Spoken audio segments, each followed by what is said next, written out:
야고보서 1장 1절에서 8절까지 말씀을 통해서 인내를 온전히 이루라. 4절 말씀이 오늘 말씀의 주제가 되겠습니다.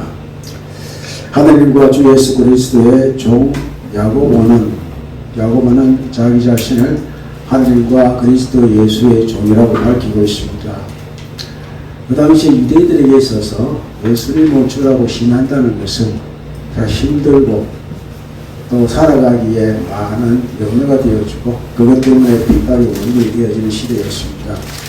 그리고 유대인들은 오직 유일하신 하나님 참 하나님이다 라는 생각을 살았는데 예수님이 이 땅에 오셔가지고 자신과 하나님을 이제 동료로 이제 말씀을 하시니까 그것이 이해가 되지 않았고 또한 그것 때문에 예수님을 죽이는데 함께했고 자기들은 이제 한마디로 말해서 사형시키는 그런 어떤 권리가 없으니까 그 당시 예루살렘의 이스라엘의 총독이었던 누구죠?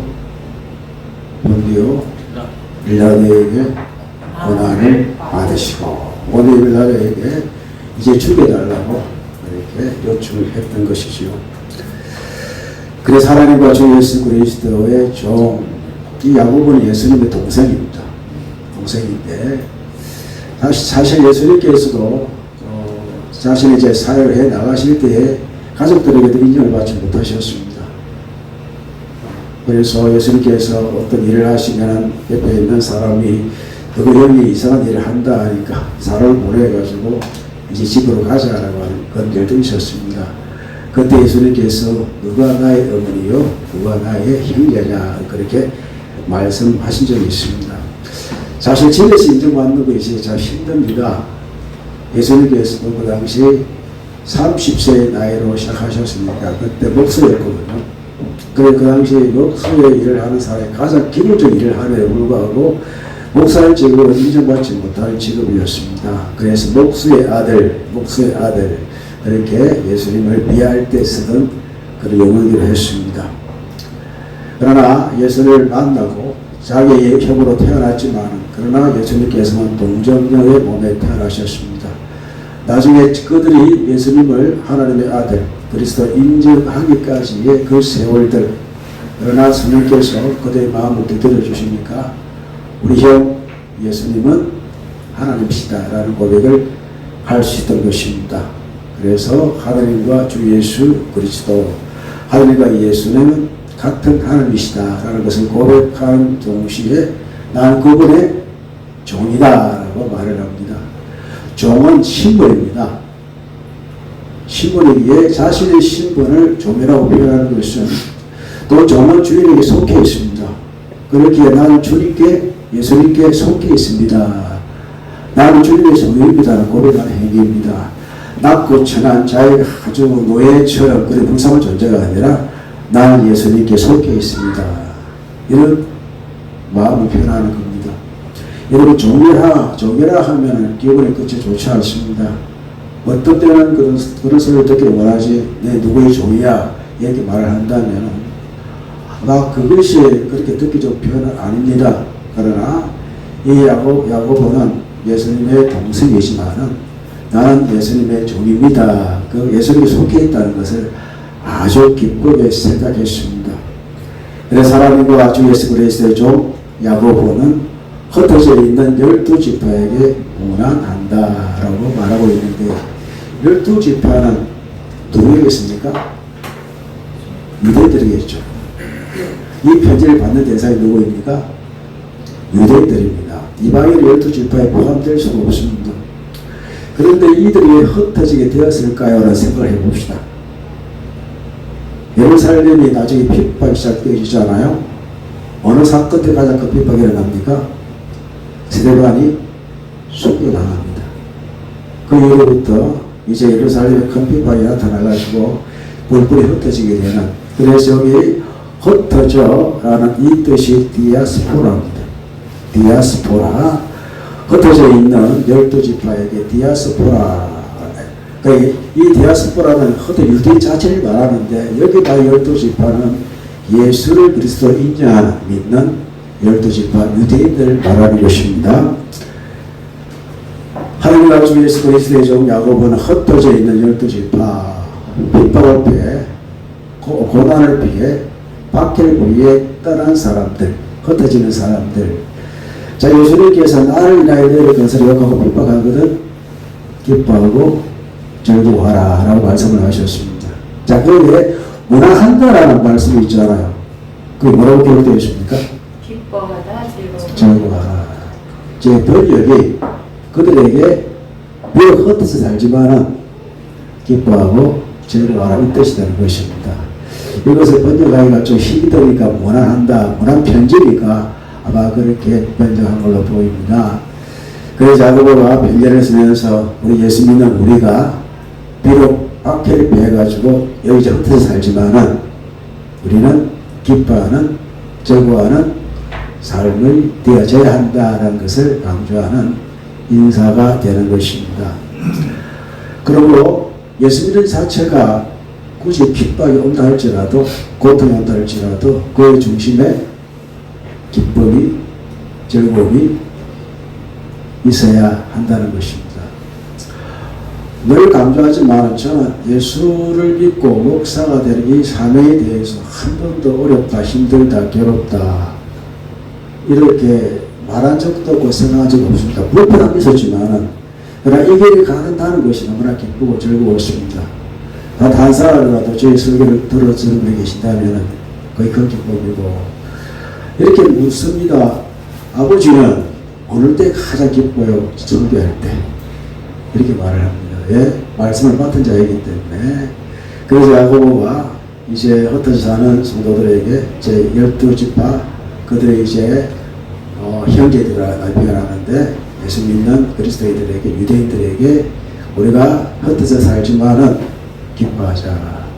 이 야고보는 이제 사도행전에 보면은 예루살렘의 총회장이었습니다. 예루살렘의 모든 것을 이제 들어오면은 판단 내리고 결정하는 그래 초대 이제 그 총회장이라 할 수 있겠습니다. 이 사람이 야고보였는데 아무래도 그 사람 예수님의 이제 동생이니까 그 가장 믿을 만한 사람을 중심으로 하지 않았나라고 생각해 볼 수가 있습니다. 내 형제들한테가 여러 가지 시험을 당하거든 온전히 기쁘게 여겨라. 그래서 이 흩어져 사는 이제 핍박을 위하여 각 지역에 흩어져 사는 이 유대인들, 그리스도인들에게 뭐라고 표현합니까? 형제들아. 가까운 이제 어떤 가장 극진한 친구의 표현이 그 당시의 형제들아. 자, 우리가 이제 우리 교회도 직분이 없을 때에는 형제 또는 자매 하잖아요. 그게 우리가 성경에 보면은 사도 바울도 자매들이여 형제들이라고 했듯이 같은 이제 가족이 됐다는 의미로서 남자는 형제, 여자는 자매라는 이제 존칭을 산 것입니다. 그 형제들에게 말합니다. 흩어져 사니까 참 시험이 많습니다. 그것도 여러 가지 시험, 다양한 시험, 보이킬로라는 단어인데 여러 가지 다양한 시험이 올 것이다. 특히 동족의 핍박으로 인해서 흩어져 삽니다. 사는 곳에도 같은 동족이 있었는데 예수 믿지 아니하는 동족이 있었고 그리고 그 당시에 유대 이스라엘은 식민지였기 때문에 그 지역에 살지 못해서 먹고 살기 위해서 이래저래 흩어져 사는 사람 참 많습니다. 우리 민족이 또 어디에 모여 살았나요? 만주에 모여 살았습니다. 그리고 만주에서 전쟁이 이제 패방되고 나서 이게 러시아에서 사비들을 이렇게 보냈다가 그리고 이제 우리 이제 독립 어떤 그 항쟁 정신이 투철하니까 스탈린이 어디로 보내버립니까? 시베리아에 절대 태워가지고 보내버렸잖아요.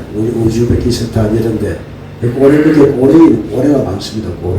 카자흐스탄 이런데 이런 사람이 우리 조선이 그래 고래라고 하는데 많이 지금 존재하고 있고 그 후손들 가운데 운동을 잘하는 사람도 참 많이 있습니다. 그렇게 되었듯이 그 당시에 그 예수로 인해서 핍박을 받은 이 사람들이 흩어져 살았는데 그들이 이제 야고보는 형제라고 칭했는데 사실 고향을 떠나 타향에 산다는 것은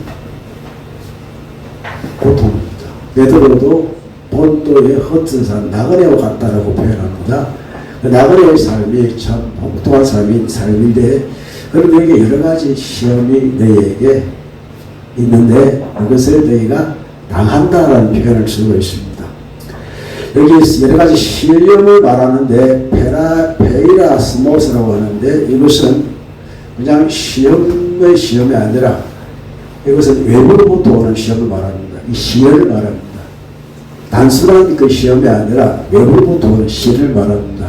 그러니까 언어적인 시련도 있겠고 또 육체적인 시련도 있겠고, 이런 시련이 너에게 다양하게 올 것이다. 사람이 살아가는 필요한 게 무엇입니까? 각 사람이 가진 신념이 필요합니다. 신념에 따라 살잖아요. 그 신념에 따라 사는데 그 신념의 중심이 어디에 있느냐고 우리는 알아야 되는데, 그 신념의 중심이 신앙을 축복합니다. 우리는 신앙의 신념으로 살아가야 됩니다. 우리가 사도신경 외우잖아요. 그게 신앙적 신념이 되는 것입니다. 내가 믿습니다 라잖아요. 그래서 성경을 바탕해가지고 신앙적 신념을 가지고 우리는 고백하고 있어요. 이게 이제 신앙 고백이라고 합니다. 이 고백이 신념이 되는 것입니다. 이 신앙적 신념은 사람을 살립니다. 대del할 수가 있고, 어떤 고통 가운데서 기뻐하고 즐거워할 수가 있고, 또 사람을 사랑하고 원수까지라도 사랑할 수 있는 그런 마음이 생겨나는 것입니다. 예수님께서 십자가에 못 박혀 죽으셨습니다. 그 이전까지 예수님은 누구의 어떤 것에 희생이 되셨습니까? 정치 신념과 종교 신념이 결탁해가지고 예수님 십자가에 못 박아 죽이라는. 그래서 정치적인 신념은 누구의 것입니까? 사실 로마의 신념이었다면 종교적인 신념은 누구였죠? 그 당시 가야바, 유대인들, 사두개파, 또 바리새파, 틈만 나면 예수 죽이려고 했잖아요. 그때 종교적 신념이기 때문에. 종교적 신념이 가장 강한 데가 어디일까요? 이슬람입니다. 이런 불교도 무섭습니다. 스리랑카에 교회를 풀어가는데 원래 불교가 자유의 종교잖아요. 야, 사람을 그냥 예수 믿는다고 두르게 패는데 그렇게 무자비하다는 말이에요. 천주교 한때 여러 중세 고문 기구전에 가보십시오. 다 누구를 박해하기 위해서? 개신교들 박해하기 위해서. 가장 그가 무도한 방법들. 그래서 오른데 가면은 이제 정지로 그 성지가 있는데, 거기에 예수 믿는 사람들 박해하는 고문 기구가 있어요. 요 조그만 이렇게 거기에 머리를 딱 놓으면은 그게 이제 하나의 큰 망치 같은 비슷한 거 추구턱에 있어. 그걸 딱 놓으면 어떻게 돼요? 머리 넣고 그러니까 골 때리는 거예요. 골 때리는 거. 골 때리고 대가리 봐서 동생 재밌는 거예요. 그리고 절도살이 어떻고. 그래서 종교적인 신념이 진짜 그게 자기는 하나님 뜻이라 그러잖아. 신의 뜻이라 그러잖아. 성경의 개념을 갖고 산다는 게 이게 참 무섭구나라는 생각입니다. 그런데 그게 종교과 정치적인 이제 이념이라 그럽니다. 이념은 사람을 죽여버립니다. 그러나 신앙적인 신념은 사람을 살립니다. 우리가 다양한 신념을 가지고 살 수가 있고, 그 신념에 따라 살지만, 그 신념에 따라 우리가 우리의 인생을 계획하고 판단해 가지만 우리는 무엇이 필요합니까? 예수님이 가르치신 것이 무엇입니까? 신앙적 신념을 가지고 주의 뜻을 이루어가는 여러분과 제가 되를 축복합니다. 다양합니다. 다양하게 나타납니다. 그래서 여기도 다양한 여러 가지 시련이, 이거는 시험보다 시련입니다. 육체적인 시련, 외부로부터 오는 것들을 말하는데, 이것은 내가 원하지도 않고 내가 만들지 않았지만 그것이 나에게 시련으로 찾아올 때에는 그것을 오히려 온전히 기쁘게 여겨라라고 말을 합니다. 왜 기쁘게 여겨야 되느냐? 그게 믿음의 시련이 되기 때문이다 라는 성경 말씀이 있는데, 자 보겠습니다. 시험을 당하거든 온전히 기쁘게 여겨라 그랬잖아요. 여겨라는 어떤 뜻입니까? 우리 한국에 여겨라라고 되어 있는데 앞에 보시면은 회개 오마이라고 해가지고 지도하다, 생각하다. 나를 어떻게 하라는 거야? 지도해라. 스스로 지도해라. 더 그렇게 생각해라. 여러분 생각이 정신 육체를 집에 가듯이 생각이 중요합니다. 생각. 그 생각이 다 지도에 가잖아요. 그래서 원에 따르면은 내 형제들한테 여러 가지 시련을 당하거든. 시련 요소입니다. 그때 너희가 긍정적인 오히려 기쁘게 그 기쁨으로 너희 자신을 지도해 가라. 그렇게 생각하고 살아라. 어떤 가운데에서 기쁨을 즐거움을 잊어버리지 마라. 놓치지 마라. 그게 살 희망이 되는 것입니다. 살 요소가 되는 것입니다. 아이고 내가 죽지 못해 산다. 듣는 사람마다 기쁘겠어요? 슬프겠어요? 슬프죠. 아이고 죽지 못해 사는구나. 그러나 그 가운데에서 저 환한 기쁨, 그것도 죽게 되는 기쁨이십니다. 이것은 어느 정도 묘할 수가 없습니다. 그게 내 생각과 그런 여김들, 그런 성령의 지도에 인도하신 대로. 그래서 성령 열매 가운데 두 번째가 무엇입니까? 사랑과 희락과 그게 기쁨. 그래서 여러분의 인생에 죽게로부터 기쁨을 통해서 문안이 뭐라고 했습니까? 기뻐하고 즐거워하다잖아요. 헛되이 살지만은 여러 가지 시련이 있지만은 기뻐하고 즐거워하라. 그 시련이 온다 할지라도 온전히 너희들은 기쁘게 여겨라. 기쁘게 그 기쁨으로 너희 자신을 지도해라. 혹은 그렇게 생각하고 살아라 라고 말씀하는 것입니다.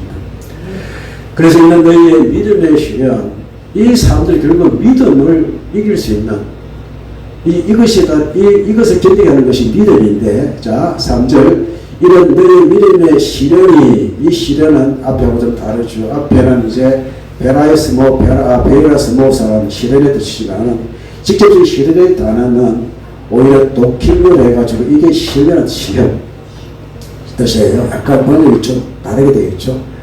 그래서 원래 번역은 너희의 여러 가지 시련을 당하거든. 이게 정확한 번역인 것 같고, 두 번째 너희의 믿음의 시험이 그게 같은 의미가 중복되기 때문에 이렇게 번역을 해도 그렇게 뭐 나쁘지 않다고 생각을 하는데, 원래 도키미온이 시험의 뜻입니다. 테스트입니다. 자, 하나님이 아브라함 테스트 하셨죠.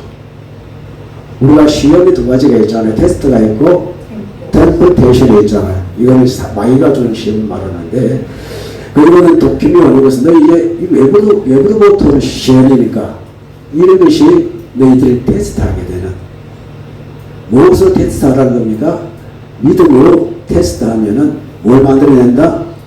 인내를 만들어낸다. 그거를 너희가 안다는 겁니다. 알고 있지 않느냐. 그리고 알고 있는 대로 하면은 참 좋은데, 그게 기본적 상식이지 않습니까? 이건 믿음의 상식대로 살고 있습니까? 안 살고 있습니까? 힘들잖아요, 살기가. 기뻐해야 되는데 불구하고 기뻐하지 않을 때가 많고, 모르는 게 아니라 알고 있어요. 알고 있음에도 그냥 환난과 그 시련이 너무나 크니까 알면서도 하기가 벅찬 거죠. 힘든 거죠. 그래서 이제 알고 있는 것을 인지시키는 겁니다. 목사가 설교할 때 새로운 것이 그 없지 않습니까? 우리가 다 아는 그동안 말씀을 듣고 그걸 다시 인지시키는 겁니다. 저 또한 이제 사람이기 때문에 힘든 부분이 한두 번이 아니게 여러 가지 다양한 시험이 있잖아요. 그러나 그것을 이제 함께 인지해 가면서, 말씀을 통해 저는 설교하면서 치유를 받거든요. 이런 것들 우리가 공유할 수 있는 하나님의 능력의 말씀이 되는 건데, 알고 있는 것을 전하는 겁니다. 이런 너희의 믿음의 실은 인내를 만들어내는 줄 너희가 알고 있지 않느냐. 그래, 인내라는 말은 기쁨오래라는 뜻인데 경고히 서 있다. 예, 흔들리지 않는다 라는 말씀이 되는 건데, 로마서 5장 4절 말씀 한번 찾아볼까요? 로마서 5장 4절 말씀.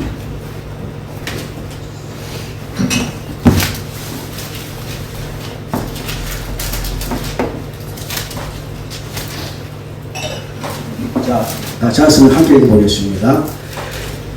인내는 연단은 소망을 이루어 줄 알기라. 이것도 안다고 합니다. 지식적으로 알고 있다.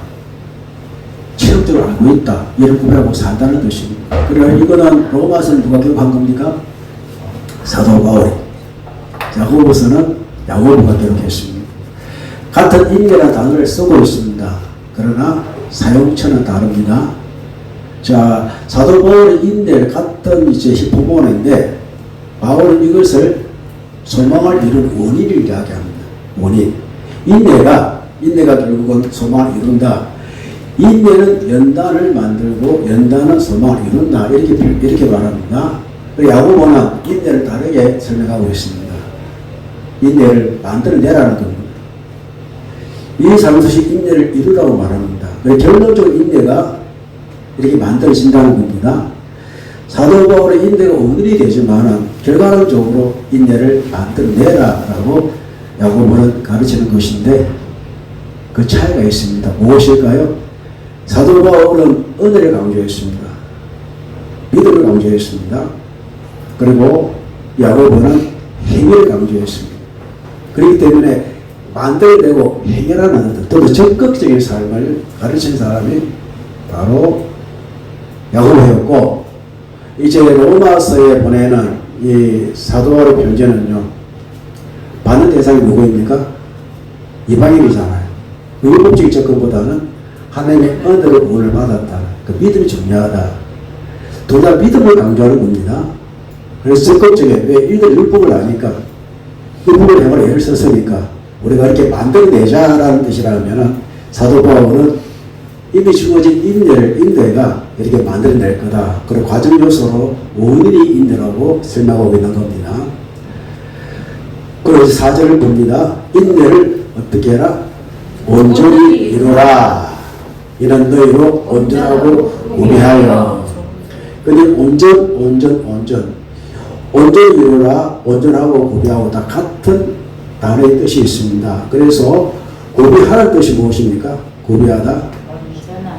그리고 완전한 컴플레이트라 해가지고 홀로클레로스라 해가지고 인내를 온전히 이루는데 내를 온전하고 더욱더 완전하게 만드는 것이 그렇게 만들다. 그 인내를 그렇게 만들라는 것입니다. 온전히 이루어내라. 이 일은 무엇입니까? 조금도 부족함이 없게 하기 위함이다. 부족함이 없게 하기 위함이다. 세상에 대한 미련을 남겨두지 않고 아픔이나 고통이나 부정적인 어떤 사고를 남겨놓지 않고 이왕 하는 것 완전한 인내를 이루어낼 것을 말하고 있습니다. 참을 인자가 아시죠? 칼도마 밑에 마음 숫자잖아요. 칼 끝에 마음이 아주 위험한, 참지 아니하면 떨어지는 거예요. 그래서 참을 인자 세 개면은 아이고 14. 칼로 계시면 평소에 얼마나 참을 자가 참을 흡연했으면 바로 나오시면 그래야 이렇게 부족함이 없게 하기 위해다. 그러니까 인내를 만들라는 것입니다. 인내를 온전히 만들어내야 된다. 적극적으로 만들어야 된다. 우리가 살아가면서 뭐가 가장 필요하던가요? 인내가 가장 필요합니다. 모든 것을 믿고 모든 것을 바라고 모든 것을 견디며 모든 것을 견뎌야 된다는 말씀이 있듯이 그 사람은 곧 인내가 되는 것입니다. 자, 그러기 위해서는 해야 할 일이 있습니다. 5절부터 말씀을 살펴보면은 내 중에 누구든지 지혜가 부족하거든 우리가 지혜가 없어가지고 인내를 못 만들어냅니다. 알고 있는데도 지혜가 없습니다. 이 지혜는 소피아라는 표현보다는 아까 그 종묘라고 그랬잖아요. 그렇죠? 그런 적극적인 지혜가 필요하다라는 뜻인데 그러기 위해서는 기도해라. 지혜를 달라고 기도해라. 라는 것인데 너희 중에 누구든지 지혜가 부족하고 모든 사람에게 어떻게 주시고 우리 주시고 꾸짖지 아니하시는 하나님께 구하라 그래야만 주시리라. 하나님이 이제 주시는데 하나님은 우리의 기도를 후히 주시는데 이 후히는 많이 주신다는 그런 말씀보다는 원문에 보면은 이제 성철하게 진심으로 하나님 우리를 진심으로 대하신다는 겁니다. 단순하게 대하십니다. 사람은 복잡합니다. 사람은 도와서도 복잡하잖아요. 할 때도 복잡한 생각을 가지고 있지만 우리 하나님 우리에게 복을 주시는데 진짜 단순하게 우리의 그 사람 모습을 주시는 분이시고 그도 진심으로 대해주시고 우리에게 성실하게 대해주시는 우리 하나님이십니다. 그 하나님께서 꾸짖지 아니하신다. 사람 용서하기 위해서 꾸짖잖아요. 내가 하는 행위에 대해서 정당하다는 것을 또 나타내잖아요. 그러나 우리 하나님은 어떤 모습으로 내 모습 이대로 나의 부족함과 지혜 없음을 주님 앞에 이제 고할 때에 나에 대하여 진심으로 대해주시고 성실하게 대하신 하나님께서 꾸짖지 아니하시고 자성 따르지 아니하시고 나의 기도대로 나의 요청을 주님께서 주신다 라고 말씀을 하십니다. 그리고 우리가 인내가 필요할 때에 우리가 아는 그 자체로 만들어가야 되는데 그 만들어가는 데 가장 기본적인 요소가 무엇입니까? 기도입니다. 하나님 피해를 주십시오. 하나님 저에게 지혜를 주십시오. 내가 나에게 실망한 가운데에서 기도하더라도 나에 대해 진심을 대해주시고 꾸짖지 아니하신 하나님께서 나의 기도를 들어주신 줄로 믿습니다. 라고 그렇게 기도해야 되는데 근데 기도하는데 우리는 많은 장애가 있습니다. 오늘도 장애가 6절, 7절, 8절입니다. 6절 읽어봅니다. 오직 믿음으로 구하고 조금 더 의심하지 말라. 의심하는 자는 마치 바람 일려 어둠하는 바람 물결 같으니. 뭐 하지 말라는 겁니까? 의심하지 말라. 우리 여기 배 타보신 분 계십니까? 배 타고 있는데 그 바람을 끼워야 됩니다. 그 출렁이를 끼울 수 있습니까? 없습니까? 못 끼웁니다. 의심이 그렇다고. 믿음으로 구해라. 믿음의 실현은요, 믿음으로 구해야 됩니다. 그게 의심 없이 구해야 되는데, 그럼 우리가 기도할 때에 의심의 물결이 나를 흔들 때가 참 많다는 것을 의미하는데, 오직 믿음으로 구하고 조금도 의심하지 말라. 조금도 의심하지 말라. 의심하는 자는 마치 바람에 밀려 요동하는, 뭐가 같아?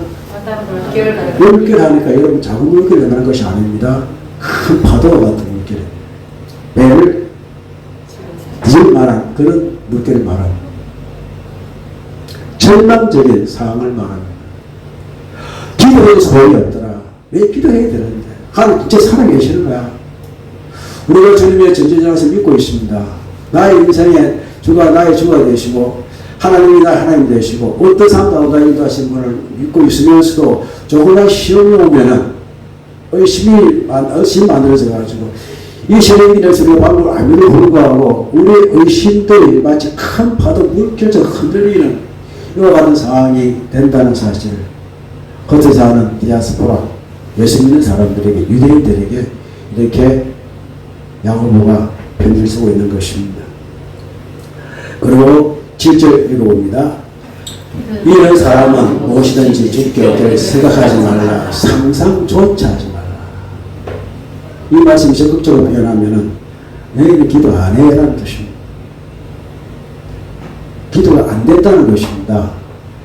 물결이 이렇게 넘치고 큰 파도에 큰 파도 하는데 어떻게 기도가 되겠냐?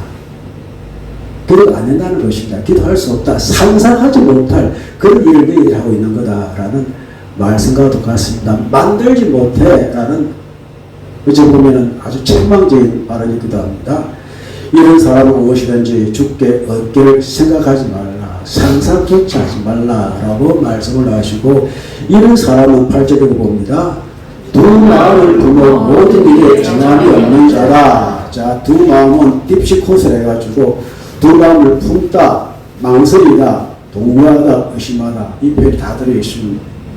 그러니 정함이 없다 이 말은요 아카타스타토스를 해가지고 무슨 뜻입니까? 불안정한 불안의 차. 불안이 그 사람의 삶을 지배하고 있는 것입니다. 불안정합니다.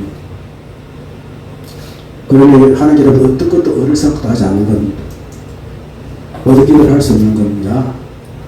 그러니 인내를 만들어 될 수가 없습니다. 그조차도 생각지도 않는 겁니다. 왜? 그 물결 때문에, 의심의 물결 때문에, 집체 같은 그 의심의 물결 때문에. 우리도 그런 오신한 예수님을 보고 베드로는 나도 그럴 수 있겠다라고 생각했습니다. 예수님, 나도 예수님께로 갈 수 있을까요? 오늘아 그가 빠져버렸습니다. 뭘 보았기 때문에요? 의심의 바다를 보았기 때문에. 그 예수님께 베드로를 뭐라고 하시나요? 의 믿음이 없는 자야. 베드로가 가는 건 시련이었습니다. 그 시련을 통해서 그는 연단을 받아야 되고 오히려 그 시련에서 인내를 만들어낼 수 있는 기회가 있었는데 베드로는 그 시련의 바다를 의심했기 때문에 물에 빠지고 말았던 것입니다. 주님 살려주십시오라고 손을 들었던 것입니다. 여러분, 오늘 이 말씀을 통해서 저희가 하는 말씀의 동시에 저희 집에도 하는 말씀 동시에 여러분의 가정에도 이 말씀을 통해서 우리가 어떻게 인내를 만들어내야 될지, 인내는 우리가 만들어내야 할 하나님의 말씀입니다. 어떻게 사는 우리 한선의 성도들이요, 각 가정에 여러 가지 힘든 일, 다양한 걱정, 근심이 있을 것입니다. 그런데 그걸 통해서 여러분의 인내를 온전히 만들어내시길 축복합니다. 그것이 우리의 기쁨입니다. 우리의 즐거움입니다. 그러기 위해서는 잊지 마시길 바랍니다. 기도하십시오. 의심의 물결을 치워버리고 기도합시다. 기도는 100% 응답됩니다. 기도 안 하기 때문에 응답이 안 되는 겁니다. 생각지도, 난 기도 생각지도 못했다. 이 생각을 버립시다. 어떤 가운데서 기도를 생각하시고 그 기도를 통해서 하나님께 구하시고, 여러분 기도 안 되시면 주여 주여 주여 긍휼히 여기시옵소서, 이 한마디만 하셔도 나의 모든 사정을 아는 하나님께서 다 해결해 주십니다. 우리 하나님은 전지전능하신 분이십니다. 어디에나 계시는 분이십니다. 우리 믿음의 골방에 들어가서 여러분의 기도가 인내를 만들어내는데, 그것도 온전히 인내를 만들어내는 데에 잘못되어지는 첫 번째 우리의 마음의 자세요, 기도의 자세요, 삶의 자세가 되는 줄로 믿습니다.